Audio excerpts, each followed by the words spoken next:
வீட்டில் என்ன சாப்பாடுன்னு பார்க்கலாம். ஒயிட் ரைஸ்ப்பா இன்னைக்கு. வீட்டில் என்னென்ன சாப்பாடுங்கிறது சொல்லுங்கப்பா, என்னென்ன சொல்லுங்கள். அதுக்கப்புறம் பார்த்துக்கோங்க, சேப்பக்கிழங்கு காரக்குழம்புப்பா,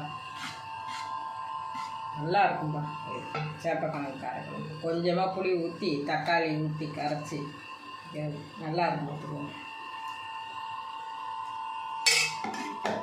அதுக்கப்புறம் பார்த்துக்கோங்க, மணத்தக்காளி கீரைப்பா, சிறுபருப்பு போட்டு பொரிச்சிருக்கேன்ப்பா இன்னைக்கு.